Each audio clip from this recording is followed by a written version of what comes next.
Hi, everybody. Welcome back to the Get Healthy Tampa Bay podcast. This is Dr. Kerry Reller. And today we have a very awesome guest, Dr. Alexandria Stockwell. So please tell everybody who you are and what you do. Thank you. I'm very excited to be here. I think Tampa Bay is such an amazing area, so it's very fun to contribute to this podcast. So, yes, I am a physician. I trained and had a small family medicine practice north of Boston. And long before it was popular, I transitioned out of medicine and am now a relationship and intimacy coach, an intimate marriage expert. My tagline is the intimacy doctor, and I show, well, really anybody who wants to learn, but especially smart, educated, successful couples, how to have really fantastic relationships, how to have intimacy that really fuels and nourishes them. Because I think there's a massive problem with conflict-free, passion-free relationships that become sort of dehydrated with time. And I show people how to bring the juice back and the inspiration. I was listening to your podcast recently and used the word juicy. I was like so excited for waiting for you to use it here. So already, I love it. So yeah, the intimate marriage expert. So how did you get into that? Well, honestly, so I took a sabbatical from medicine. This was before it was a phenomenon that physicians were getting burnt out and leaving medicine. And so it took a lot of courage when I did it because I didn't know anyone who'd taken a medical career in another direction. And so I really was exploring a lot of different things for myself. And I felt like I learned how to be joyful and just connected, present in pretty much most of my life or all of my life, not in every single minute, but through meditating and just a variety of things. I became a very pleasant person. Not that I was depressed before, but I reclaimed other parts of myself that were on hold because I'd been working so hard. And I just assumed that that would just naturally translate into the more physical aspects of intimacy and into the bedroom. And it didn't happen. And so it was kind of the last frontier that I wanted to be able to have joy and ease and make it my own. And so I did a very in-depth training in sensuality and sexuality for myself and my marriage. That was my only reason for doing it. And at the time, I didn't know what a coach was. And it just, there was no professional element. It was entirely personally motivated. But it turned out that the training that I did doubled as a coach training for relationship and intimacy coaches. And so I was just very curious. I went to the teaching lab to see how do they teach this stuff to people who then would teach it to others. And I just felt like I'd come home, and that's what I've been doing ever since. Wow. I mean, you've definitely paved the way for like the physician coach, but I mean, everybody ends up tying their own unique personal story into how they get into what they do. So that's really interesting for you to share. I really wanted to have you kind of define what intimacy means. Yeah, I really love that question. It's a word that I think people take in a lot of different ways. I remember actually it was one of the very first speaker trainings I did, and I was talking about intimacy, and it was actually the trainer's wife. They'd been married, I don't know, 30 years, and she was in the room where I was speaking, and she just said after I was done speaking, it was a practice run, you know, intimacy doesn't just mean sex. You really need to emphasize that. And I remember thinking, how could anybody think intimacy just means sex? But there actually are people who, when I use the word intimacy, they take it as code for sex. And it certainly can include sex, but it doesn't necessarily. So that's one misunderstanding. Then I think other people think that in sort of the more like new age or spiritual crowd, people like to say, into me you see, that's what Hmm. intimacy is. And people love that definition, but I think it's really wrong and unhelpful. So I say all of that in contrast because for me, intimacy is revealing who you are to another person, allowing yourself to be seen. The problem with saying into me you see is it has the active element be in the other person. And I think Mm. intimacy is about being willing to be seen, to reveal yourself and who you genuinely are. And when that is witnessed and received and connected with, that's when you experience intimacy. Would you say like vulnerability to show all of that would be a good way Yes, to describe it too? Yeah. absolutely. Vulnerability doesn't necessarily mean intimacy, but it's a Hmm. part of it. And Hmm.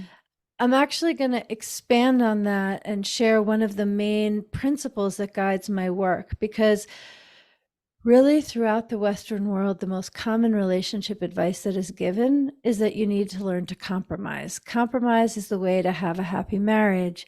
And that is just completely wrong. If what you want is a bland, pleasant companionship with very little intimacy, then compromise will absolutely be the way to create that.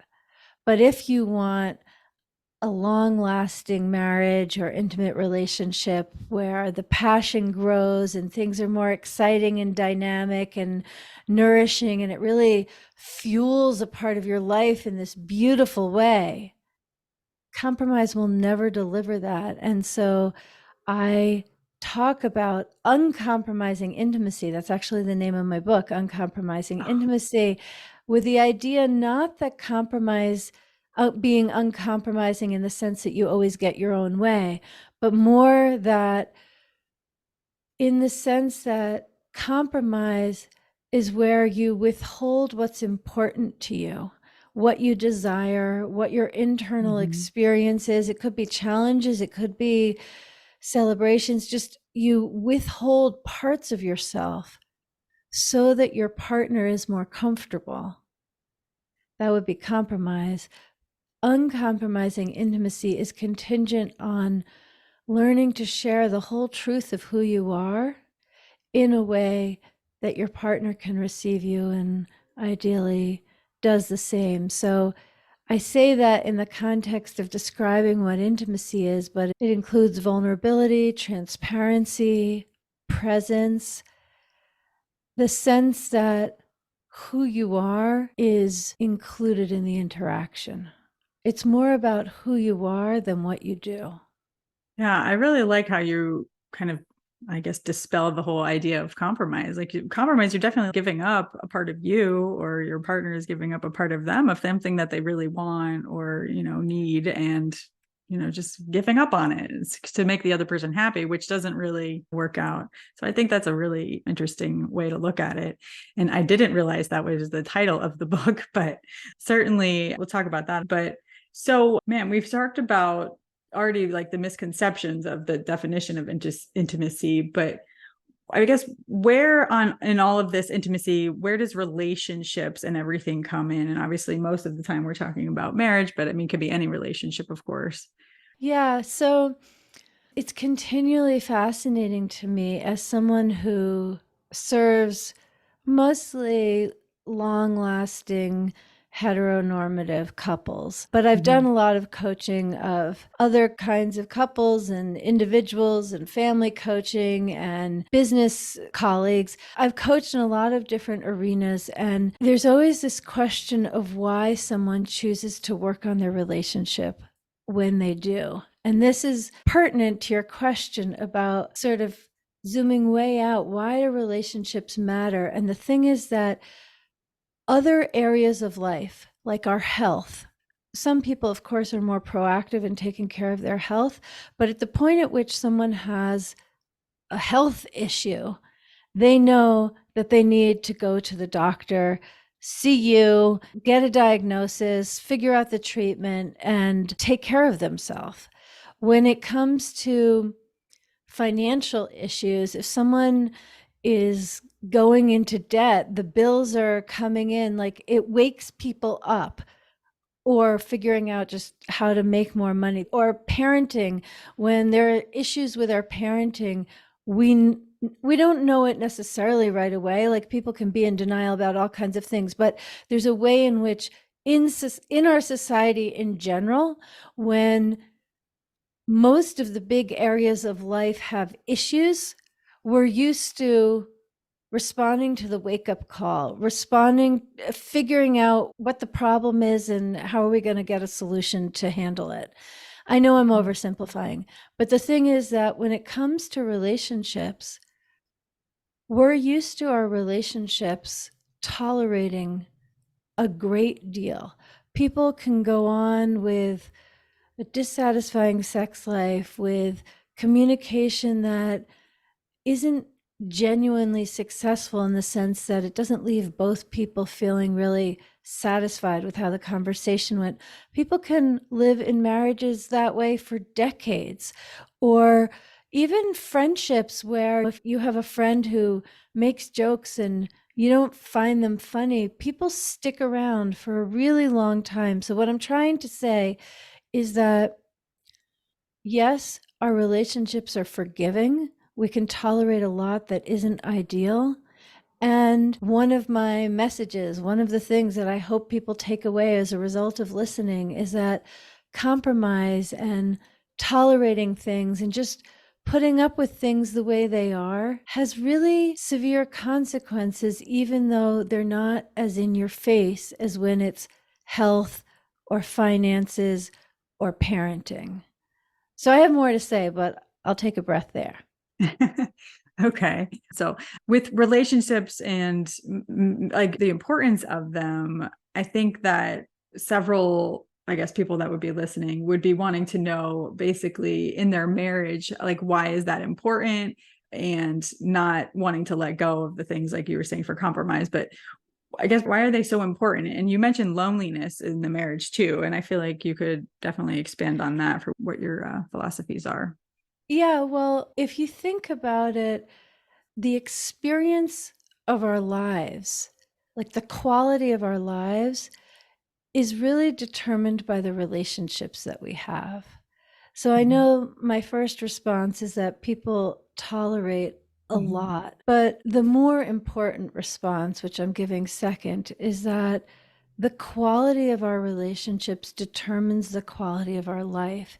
And when people want a better life, they don't tend to then put attention on the quality of their relationships, but it really is a very effective place to put attention.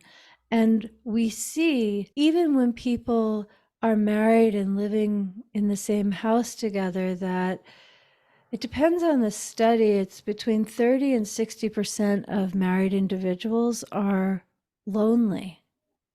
And if someone is single, then there's the whole thing about being lonely because you don't have your person. But I think as a society, we really don't appreciate the very particular form of loneliness that comes when you're together with another person or people. And that loneliness fundamentally is a lack of intimacy, a lack of connection.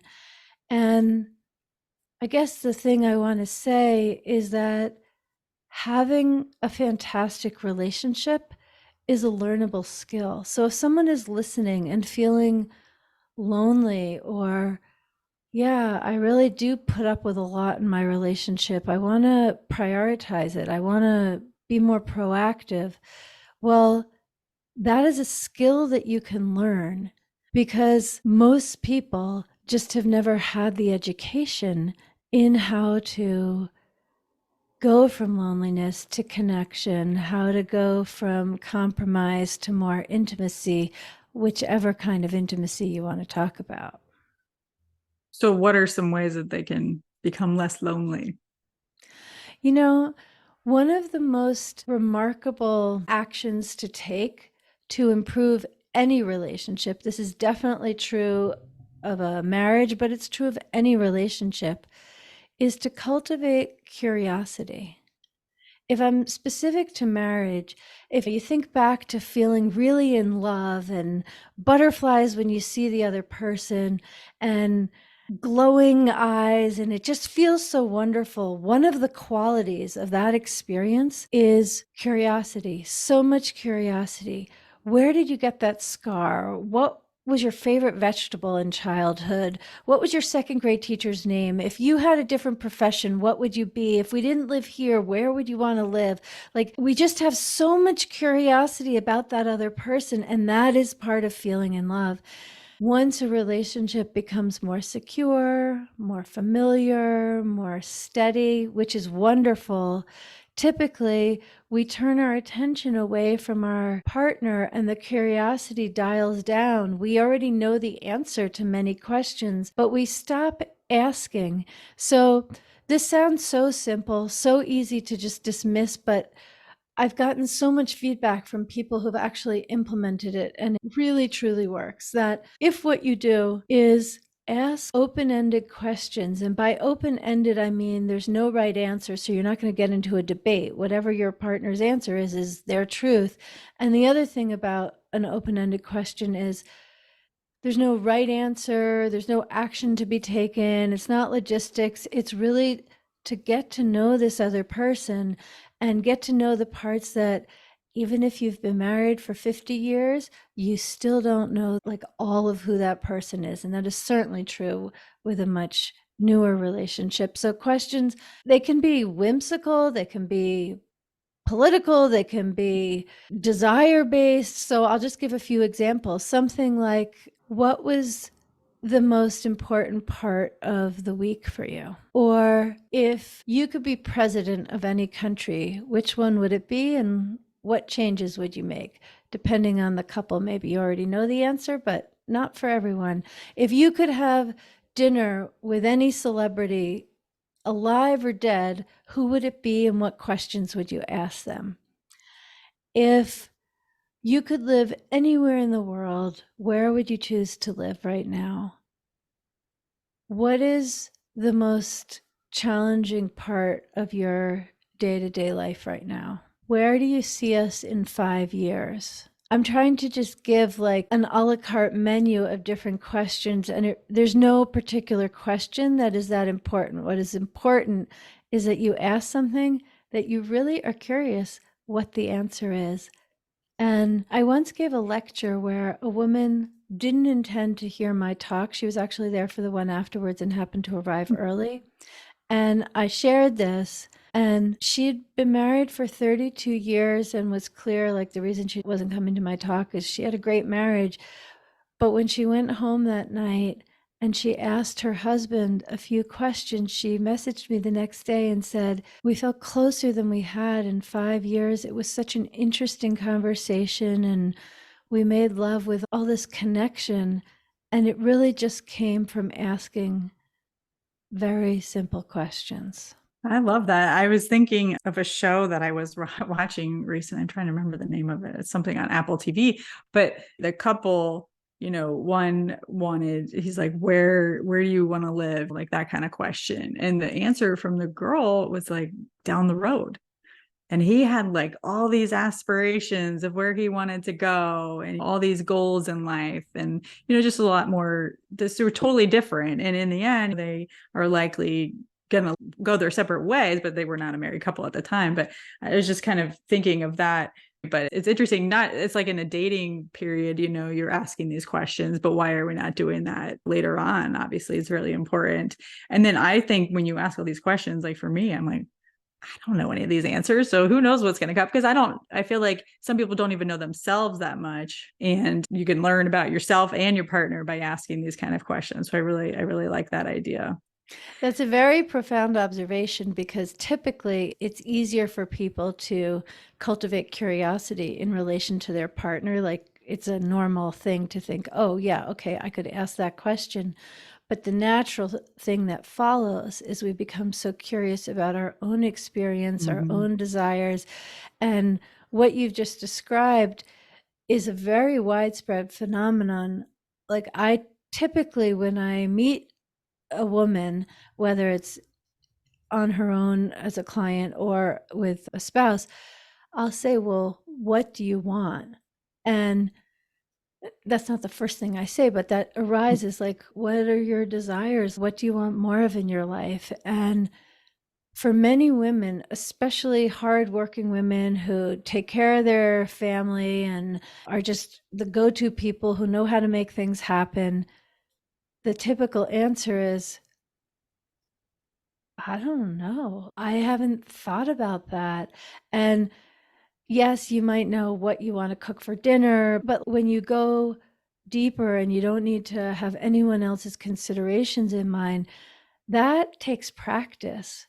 But making space on a regular basis to just see what you desire is also another way to really make life richer, juicier, to use the word again. Because I think a lot of people avoid kind of asking those questions in order to avoid the feeling of disappointment. We know we don't want to be depressed or sorrowful or anything, but disappointment is a much more mild word, but we do a lot to avoid feeling disappointment. And I think it's worth risking disappointment to just let yourself enjoy the desire. Is it going to come true? Whatever you decide, if you decide, okay, you live in Tampa Bay and actually you'd like to live in Alaska, does that mean you're going to move to Alaska? No. Some people would conclude, okay, better not to even think about it. But that's not what I think. I think, oh, well, maybe you think of that when you plan your next vacation. Maybe, what is it? Is it the cold? Okay, that's good information. But what is it about Alaska? Maybe it's the open spaces and kind of the vastness in nature there. So you make a point of spending more time in the Everglades. I mean, I'm really making things up here, but when you go deeper on what it is that makes something appealing to you, often there are ways to have that feeling or that experience that don't necessarily involve, as in this case, going to Alaska. I really like that answer. Like bringing it back to like my patients, I see this a lot, right? We ask, what do you want? What are your goals? And a lot of the time, if they never ask themselves that question because they've been so busy taking care of other people or not even worried about it, not at all thinking about themselves. And in turn, they often are not as healthy as they could be or should be. So we're trying to figure out what's going on there and learning how to take care of themselves so they can be happy and take care of other people. And then I don't know if you want to touch on like self-care now, but that's kind of where I was thinking that we were leading into. So I guess that's why I brought up my patients. But so where do you feel that falls in the importance of everything? Or go ahead. What were you going to say? Yeah, I just want to add one more thing to what you said, which I think it's clear you do this in your practice, which is so brilliant. But the main thing is that if somebody doesn't, in business or fitness, we usually talk about goals in terms of relationship and intimacy. I tend to talk about desires. They're not exactly the same thing, but they're close enough. If we don't take the time to identify what we want, the chances of our getting it are very, very, very low. The chances of our getting it are so much higher if we actually know what it is. And when it comes to relationships, for example, if what I want is to have more dates with my husband, if I take the time to identify that, then when we're wondering, okay, well, what are we doing next weekend? Then I have the chance of saying, oh, let's go on a date. And if I haven't thought that, and it doesn't spontaneously happen, then I'm left with like a general unconscious dissatisfaction that actually many more times than people realize could very easily be attended to. So I definitely think of knowing what you want as one of the very important forms of self-care.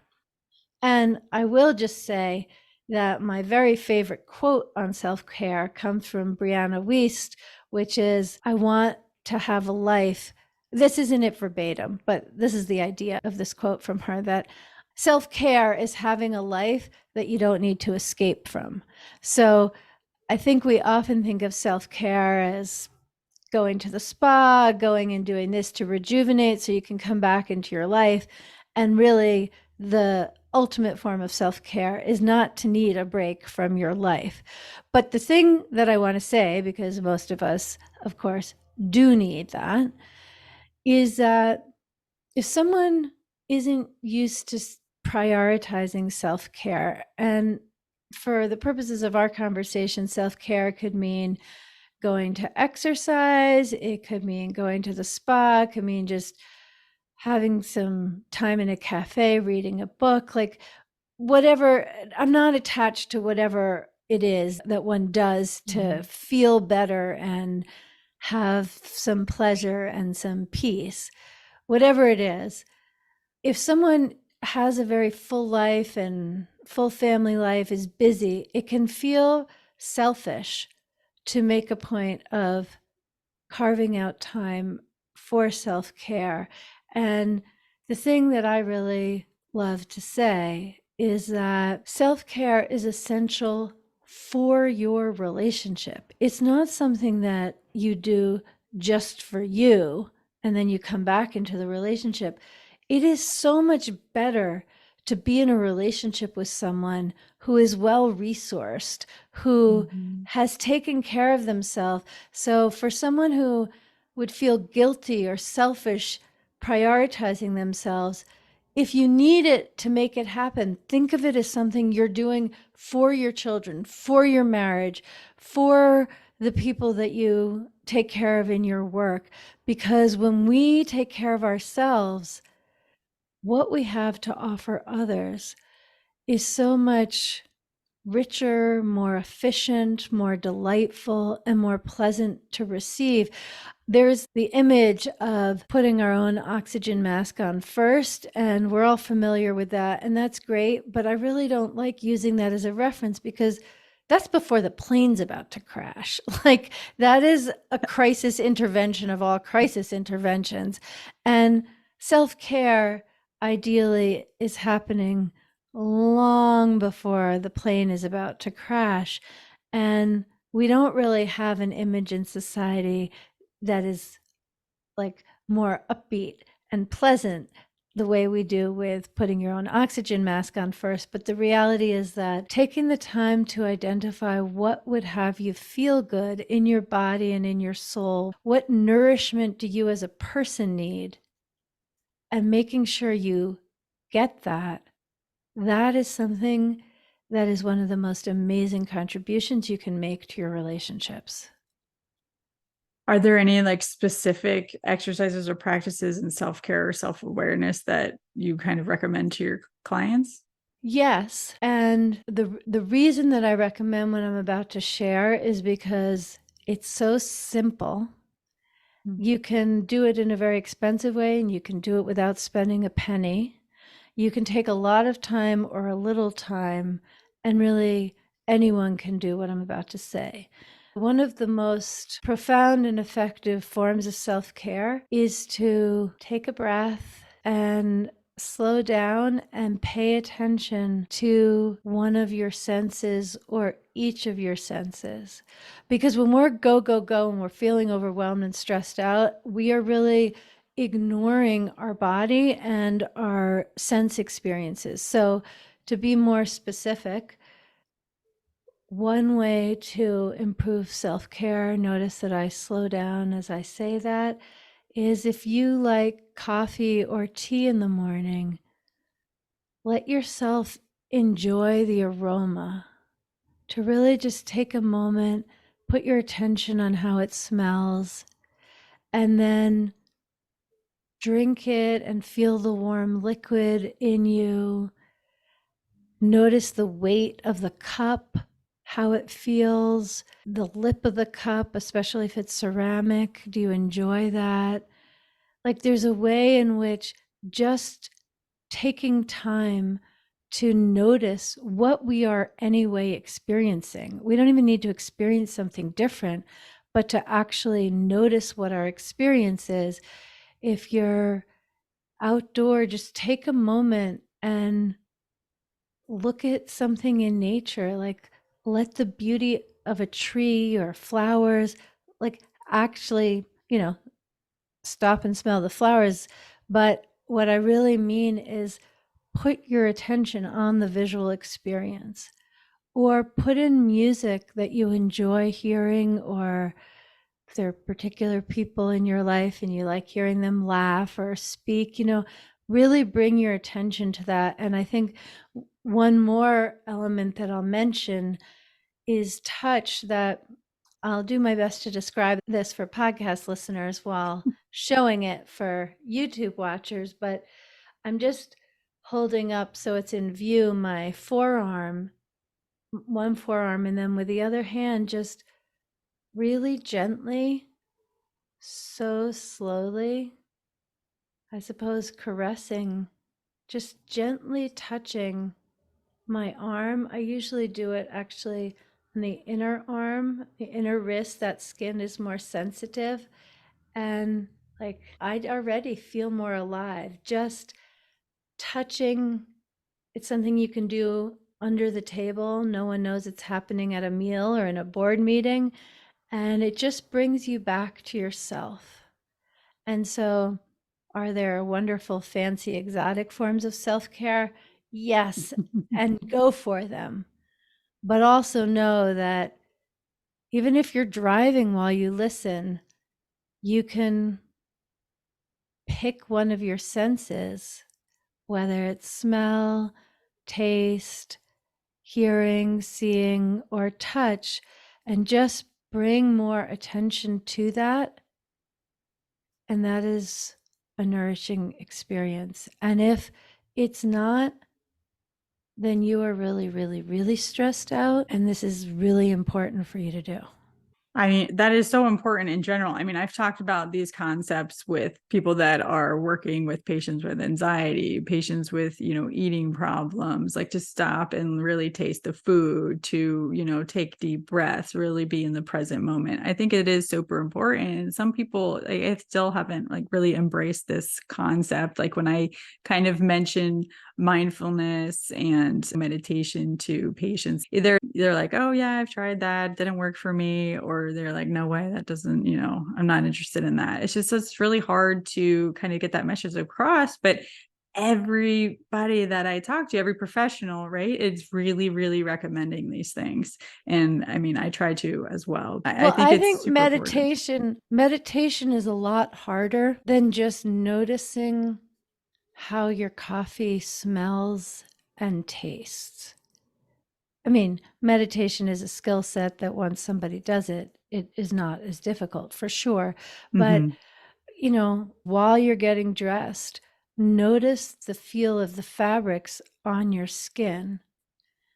And I'll just give one more. Actually, I'm reminded of a client who really, she wanted to work with me to learn how to engage in self-care. And to describe, I asked her, did she have a morning skincare routine? She said, yes, she washes her face with soap and water in the morning. And I said, okay, show me what that looks like. And because we were on Zoom, and the way that she just automatically started washing her face, she could have been cleaning a kitchen counter. Like, it was just vigorous and effective. And so, one of the very first coachings I gave her was to wash her face with care.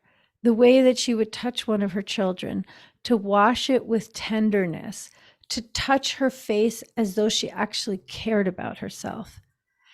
And this was it was the beginning of changing everything for her. It didn't take any more time. This was someone who didn't have more time in her life. I mean, maybe it took, a few seconds longer. She was watching. This is someone who couldn't have scheduled in meditation and wouldn't have made it happen, but she was washing her face anyway, and she learned to wash it as though she actually cared about herself.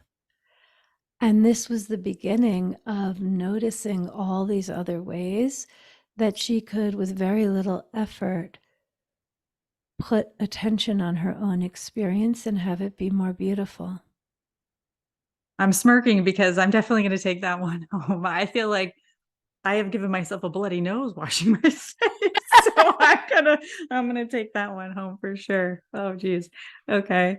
So I think one thing I wanted to kind of touch on was the importance of relationships. And I've been on a kick watching things about the blue zones, the people that Yes, live forever yes, and yes. longevity.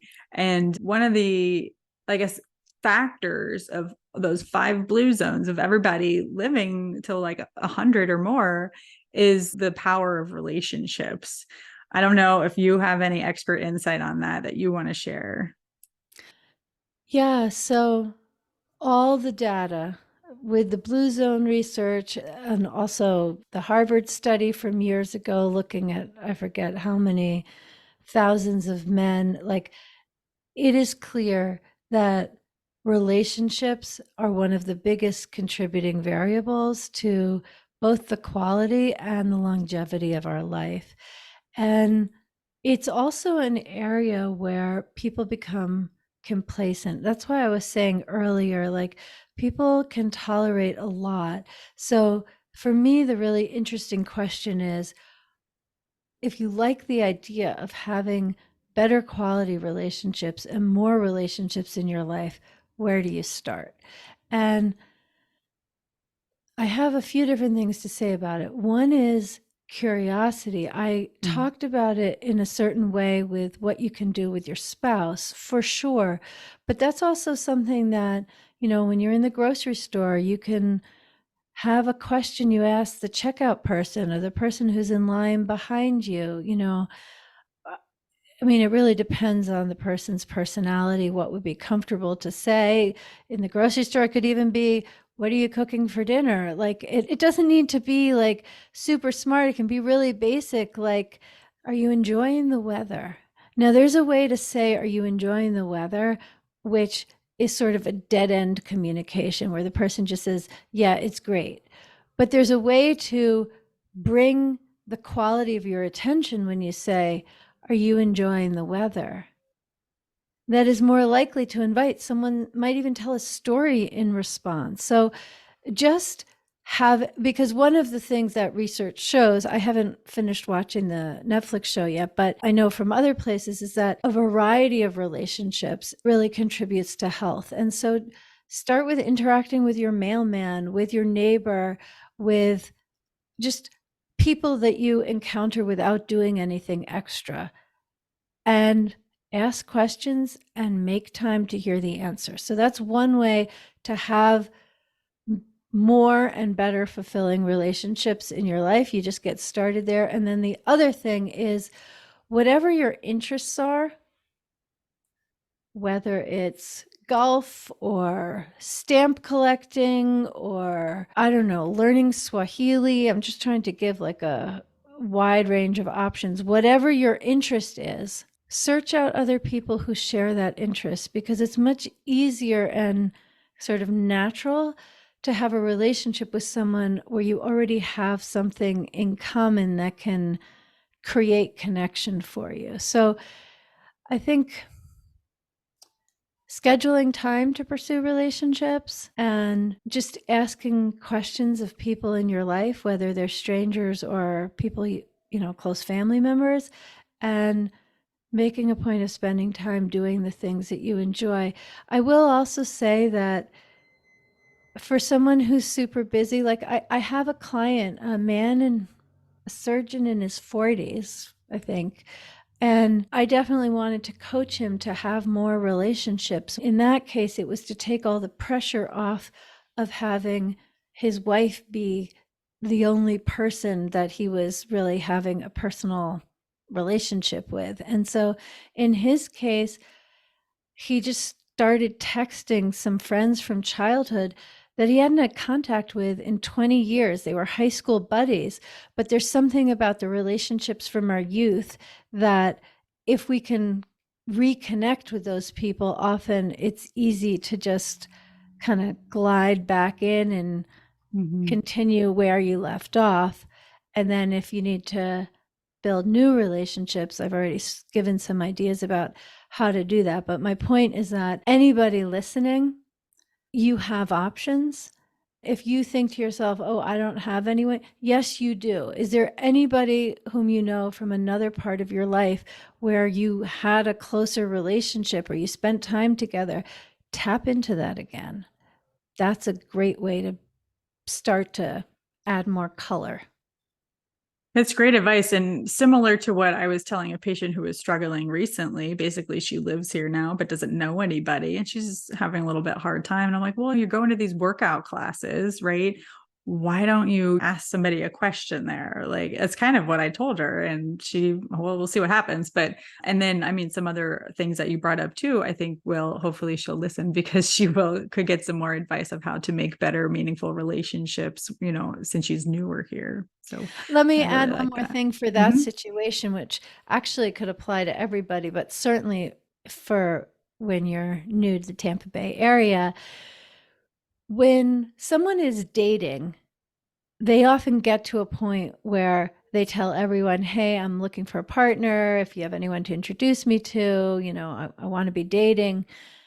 But we don't tend to do that about friendships. Mm-hmm. And I really encourage adults to do that. If you're having a drink at your local bar, tell the bartender early on in the evening that you're looking for friends. If you're at a coffee shop, when you're making conversations, say, I'm new to the area, I'm looking to meet new people, because people will be glad to make those connections. And actually, there's an app, I forget what it's called, and I've never used it personally, but I can follow up with you so you can include it in the show notes. There's an app for adults who want friends, not dates, nothing romantic at all, but like literally that this patient of yours could go on the app and see who else is there in the area, what their interests are, do some back and forth on the app, and then decide to meet up in person. Of course, meeting in person is more familiar and wonderful, but there is this option because the need for it is so widespread that app developers have provided Mm-hmm. a solution. Yeah. Well, you really brought up another big thing of meeting in person and like the experience that you get with seeing people face to face and physical touch and everything. But I don't know if we want to go into all of that. But I think Zoom and the internet and all is wonderful, but it is definitely not the same thing as in person. Yeah. That's definitely true. Although I will just say, for dating in particular, I Mm-hmm. think because I did a lot of interviews with media and so forth in the first like 6 months of COVID, because it meant people couldn't date anymore. But I Mm-hmm. think in that situation, having all of the virtual connecting first meant that people had more authentic conversations, and there's a way in which it made things less superficial, not all the way to Love is Blind, but that it, like, people got to know one another's personalities more deeply and more richly, so that when they did meet in person, then the connection could be more meaningful and not as superficial right at the beginning. So in that situation, it has served, but otherwise, we absolutely need in-person Mm-hmm. connections. Yeah, I don't mean that it's a negative. I mean, if that's the only thing that's coming of it, it can be a negative, but it's definitely a positive for the COVID thing. And people Yes. can really get to know people and then have a great, meaningful relationship in person after that. Yeah, they are great, great sources. Well, I feel like we could go on and on forever. We didn't really get into anything super juicy, so maybe we'll have you back. Okay. But is there anything else you'd like to share? I just really appreciate the whole conversation, and my hope that is that somebody listening takes away the following: that you consider where you compromise and don't judge yourself, be compassionate, but just notice, where are you compromising?